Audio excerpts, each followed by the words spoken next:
The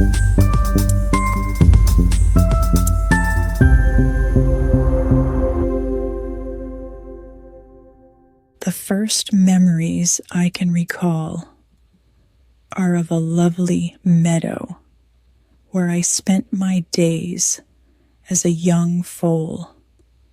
The grass was lush and green, and there were tall trees that provided shade on warm days. I lived there with my mother, Duchess, who was wise and kind. She often told me to behave well and grow up strong. Always be gentle and hard-working, she would say. Good temper and manners will carry you far in life. I didn't know much about life outside the meadow then, but I was happy. The farmer who owned us was kind, and the other horses in the pasture treated me well. As I grew older, I learned how to wear a halter, walk calmly beside my master, and obey commands. And some reason these lessons were important, and I tried to learn them quickly. My mother told me that not all horses were treated as kindly as we were. Some horses live hard lives. She explained one evening as we grazed. Always be grateful for the care you receive and do your best to serve well. I didn't fully understand her words at the time, but I would remember them later. When I was about 4 years old, it was time for me to leave the meadow. I was sold to a wealthy squire named Mr. Gordon, who lived at a large estate called Birtwick Hall. The coachman, John Manley, came to fetch me. He was a sturdy man with a gentle touch, and I liked him immediately.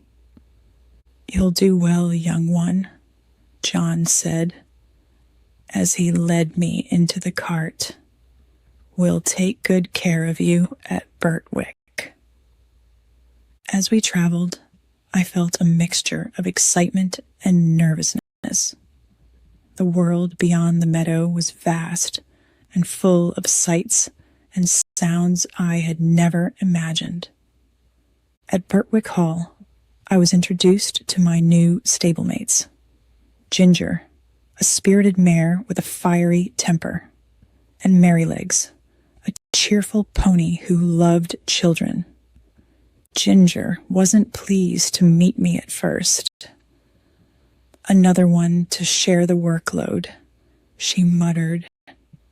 Don't mind her, Merrylegs said with a wink. She's got her reasons, but she's not all bad. Despite Ginger's prickly demeanor, I tried to be friendly. Over time, I learned that she had suffered under harsh masters before coming to Birtwick, which explained her mistrust. John Manley and his stable boy, James, took excellent care of us.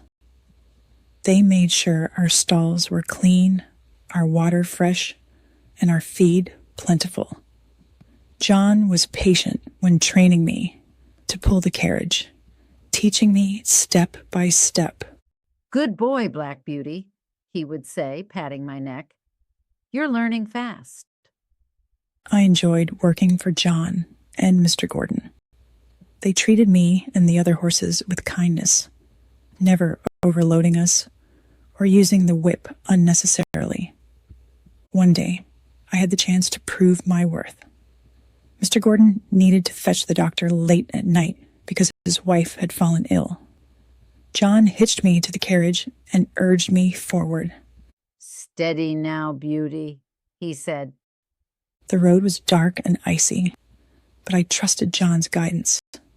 We traveled swiftly and safely, reaching the doctor's house in record time. When we returned to Birtwick, Mr. Gordon praised me.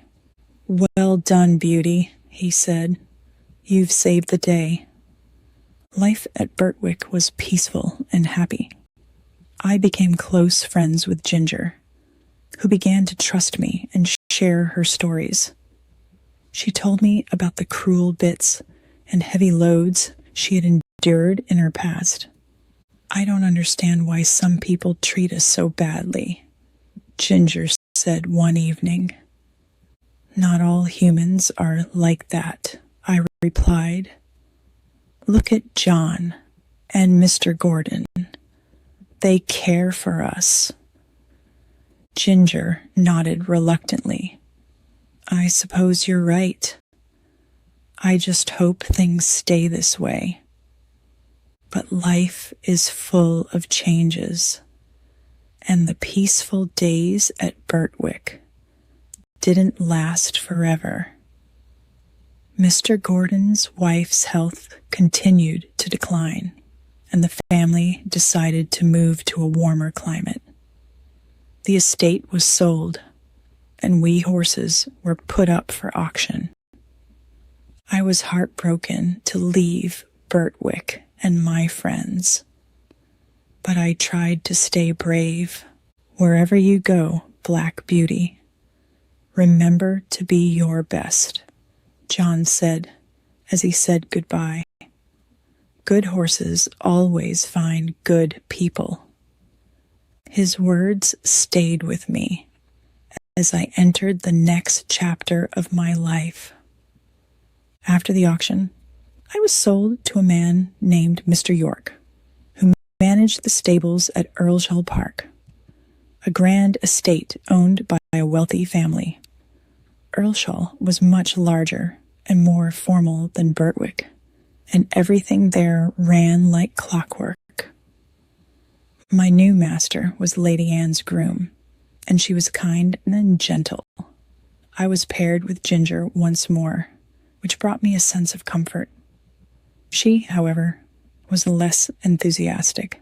"This place might look grand, but don't be fooled," she whispered.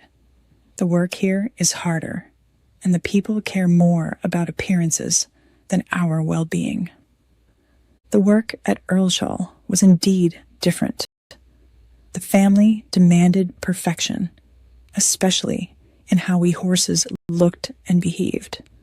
We were fitted with check reins, which kept our heads held high in an unnatural position. It was uncomfortable, but we had no choice but to endure it. "I hate this check rein," Ginger said angrily, after one particularly long day. "It's cruel and unnecessary." I agreed, but I tried to stay calm. "Let's do our best, Ginger. Perhaps they'll see we don't need it." Unfortunately, our protests were ignored. Lady Anne's husband, Lord George, insisted that the check reins made us look elegant. Life at Earlshall wasn't all bad. The grooms, especially Mr. York, were kind and gentle with us. Lady Anne herself often visited the stables to check on us, bringing a warmth that reminded me of the Gordons. One morning, Lady Anne decided to take me for a ride through the countryside. The fresh air and open space felt wonderful after the stiff formality of the estate. "You're a good horse, Black Beauty," Lady Anne said, patting my neck. "I trust you completely." Her words made me proud, and I carried her carefully, ensuring every step was smooth and steady. However, not all members of the family shared Lady Anne's kindness. One day, Lord George decided to drive the carriage himself, with Ginger and me as his team. He had little patience and no understanding of how to handle horses. "Faster," he shouted, snapping the whip. Ginger flinched, and I felt her anger rise. We tried our best to obey, but Lord George's reckless driving made it difficult. At one sharp turn, The carriage nearly tipped over. Ginger couldn't hold back any longer. She reared up, throwing her harness into disarray. "What's wrong with this horse?" Lord George yelled. Mr. York rushed to our side, his face stern. "It's not the horse, sir," he said firmly. "It's how you're driving." Lord George scoffed, but he didn't take the reins again that day. Ginger's rebellious spirit grew stronger after that incident. She often spoke of her frustration with the harsh treatment and endless demands. "I can't take much more of this, Beauty," she confided one evening. "I long for the freedom of the fields, where no one forces us to carry heavy loads or wear cruel equipment." I didn't know how to comfort her. All I could do was be her companion and share in her struggles. Not long after, Ginger's temper reached its breaking point. During a grand event at Earlville, she was harnessed to a carriage for hours in the hot sun. The check rein pulled her head back painfully, and when the coachman tried to force her forward, she reared up violently, snapping the harness. Ginger was removed from the team and sent away the next day. I didn't even have a chance to say goodbye. I missed her terribly, but life at Earlshall continued. I was paired with another horse, Max, who was kind and hard-working. Together, we pulled carriages, carried riders, and performed our duties as best we could. One winter's evening, I was hitched to a heavy carriage for a late-night drive. The roads were icy, and the wind howled through the trees. My driver, a young and inexperienced coachman, urged me forward despite the dangerous conditions. "Faster, Black Beauty," he shouted, cracking the whip. I tried to obey, but the icy road made it difficult to keep my footing. Suddenly, the carriage skidded, and I felt the weight pull sharply to one side. With all my strength, I managed to steady the load, preventing a disastrous crash. The passengers inside the carriage praised my bravery, but I felt exhausted and shaken. That incident marked a turning point for me. My once strong legs began to feel weaker, and I struggled to recover from the long days of work. I often thought of Birtwick and the happy days I had spent with John and Mr. Gordon. Eventually, my time at Earlville came to an end. Lady Anne's family decided to replace their team of horses with newer, younger animals. I was sold at a horse fair, where buyers examined me like I was a piece of furniture. "You'll do nicely," said a farmer who purchased me. His tone wasn't unkind, but I felt a pang of sadness as I left Earlshall. I didn't know where my journey would take me next, but I hoped for a gentler life. The farmer who purchased me at the horse fair was Mr. Thorogood, a decent man with a weathered face and kind eyes. He brought me to a small farm where I was put to work pulling carts, plowing fields, and sometimes carrying loads to the village market. The work was hard, much harder than anything I'd done at Birtwick or Earlshall. But Mr. Thorogood treated me well.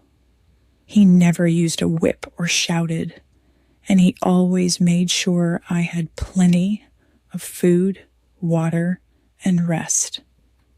"You've got a good spirit, Black Beauty," he would say, patting my neck. We'll make it through, you and me. I worked alongside other farm horses who were strong and seasoned from years of labor. One of them, a gray mare named Dolly, became a close friend. Farm work isn't glamorous, but it's honest, Dolly told me one evening. Mr. Thorogood takes good care of us, which is more than many horses can say. Her words comforted me, and I adjusted to my new life. One day, Mr. Thorogood asked me to pull a heavy load of hay to the village. The road was steep and rocky, and by the time we reached the top of the hill, I was drenched in sweat. You've done well, Beauty, Mr. Thorogood said, stopping to give me a rest. He offered me a handful of oats from his pocket, and I nuzzled his hand gratefully. As we continued on our way, I noticed how different life was on the farm. The work was physically demanding, but it lacked the cruel treatment I'd seen in other places. However, my time with Mr. Thorogood didn't last forever. The farm fell on hard times, and he was forced to sell several of his horses, including me. I'm sorry, Beauty, he said, as he loaded me onto a cart. You deserve better than this, but I hope your next home will be a good one. I felt a deep sadness as I left the farm, wondering where I would go next. My new owner was a coal merchant in the city. His stables were dark and cramped, and the air was filled with the smell of smoke and soot. My job was to pull heavy carts loaded with coal through the busy streets, often from dawn until dusk. The work was grueling, and the cobblestone streets were hard on my legs. The merchants' grooms were rough and impatient, shouting commands and using the whip freely. Hurry up, you lazy brute, one of them yelled, when I stumbled under the weight of a cart.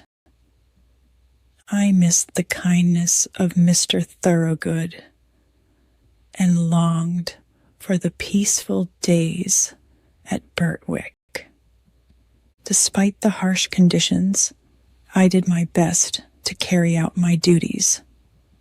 I befriended an older horse named Captain, who had spent many years working in the city. You've got to pace yourself, lad, Captain advised. Don't let them break your spirit. Captain's wisdom and friendship helped me endure the long days. We shared stories of our pasts, and I found comfort in his steady presence. But city life took its toll on me. My once shiny coat grew dull, and my legs ached constantly from the heavy loads and hard streets.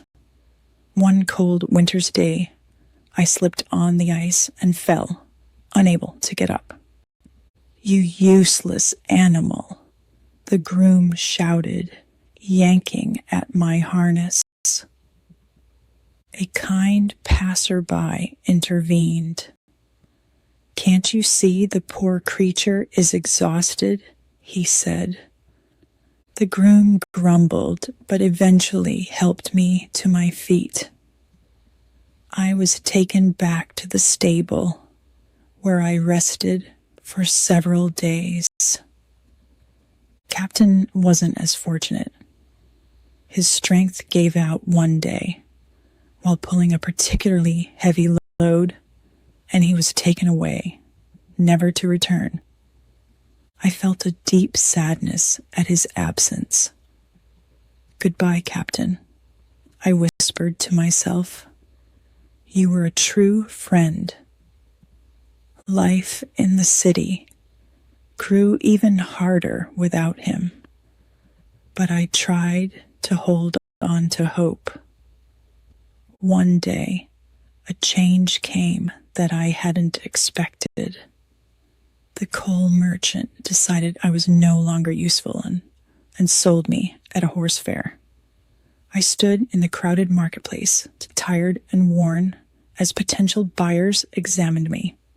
"Too old," one man said, shaking his head. "Not strong enough for heavy work," another muttered.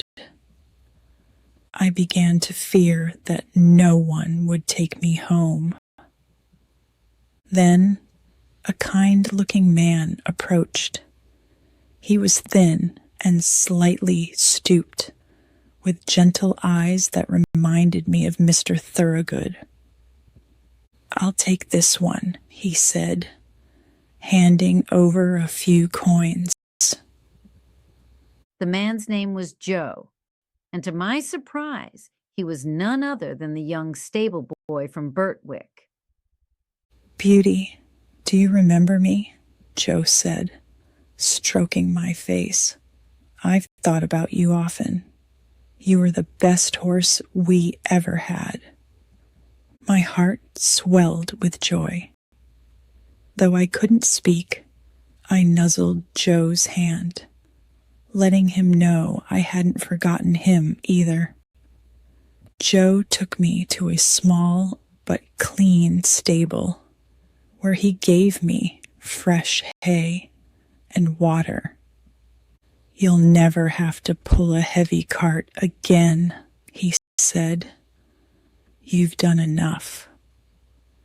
For the first time in years, I felt a sense of peace and safety. Under Joe's care, my life became gentler and happier than I had ever hoped. The stable was small but warm, and Joe made sure I had everything I needed. My coat, once dull and matted, began to regain its sheen, and the ache in my legs slowly faded as I was given time to rest and recover. "You've been through so much, Beauty," Joe would say as he brushed me. "But those days are behind you now. I'll make sure you have a good life." His kindness reminded me of John Manley and Mr. Gordon at Birtwick Hall. It felt as though I had come full circle, returning to the care of someone who truly understood and valued me. Joe didn't ask much of me. Occasionally, I would pull a light cart to help him run errands in the village. The work was easy, and I was glad to be useful again. One bright spring morning, Joe hitched me to the cart and drove to the local market. Along the way, people stopped to admire me. "That's a fine horse you've got there," one man said. Joe beamed with pride. "This is Black Beauty," he replied. "He's been a loyal friend for years." Hearing those words filled me with gratitude. It had been a long, hard journey, but I was finally where I belonged. At the market, Joe met an old acquaintance who recognized me. "Is that the horse from Birtwick Hall?" the man asked. "Yes," Joe said, stroking my neck. He was the Gordons' favorite. I was just a boy then, but I remember how kind they were to him. The man nodded. "It's good to see him in such fine condition. Not many horses are as lucky." Their conversation made me reflect on all the places I'd been and the people I had met. While there had been moments of hardship and pain, there had also been kindness and love. One evening, as Joe and I returned from a trip to the village, we passed a field where children were playing. They ran to the fence, their laughter filling the air. "Can we pet your horse?" one of them asked. Joe smiled. "Of course, but be gentle." He's an old friend. The children crowded around me, their small hands stroking my mane and patting my nose. "What's his name?" a little girl asked. "Black Beauty," Joe replied.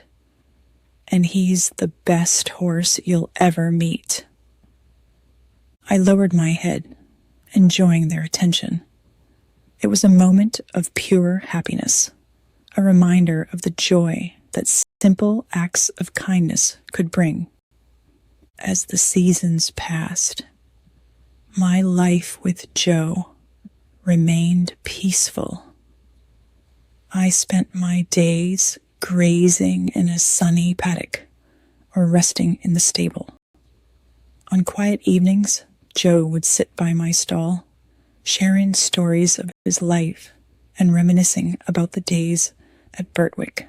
"Do you remember Ginger?" Joe asked one night. "She was fiery, but she had a good heart." I whinnied softly, recalling my old friend. "And Merrylegs," Joe continued with a chuckle. "He was always so cheerful. I hope they found happiness too." Joe's words reminded me that the bonds we form, whether with humans or other animals, are what give life its meaning. One summer afternoon, a familiar face appeared at the gate. It was John Manley, now older but still sturdy and kind. "John!" Joe called, waving him over. As John approached, his eyes widened in recognition. "Is that Black Beauty?" he asked, his voice filled with amazement. Joe nodded. "It is. I bought him at a horse fair a few months ago. He's been through a lot, but he's still as strong and gentle as ever." John stepped forward, stroking my face. "You've aged well, old friend," he said. "It's good to see you safe and cared for." The three of us spent the afternoon talking and catching up. John shared stories from his time at Birtwick and expressed his happiness at seeing me again. "I always knew you were special, Beauty," John said. "Horses like you deserve the best." Hearing those words filled my heart with a quiet pride. I had done my best to serve faithfully, even during the most difficult times, and it was comforting to know that my efforts had been recognized. As the years went by, my strength gradually diminished, but Joe never asked more of me than I could manage. He often said, "You've earned your rest, Beauty. Just enjoy the days we have together." And I did. Each day brought new moments of peace and contentment. Grazing in the meadow, feeling the sun on my back, and hearing the gentle murmur of Joe's voice.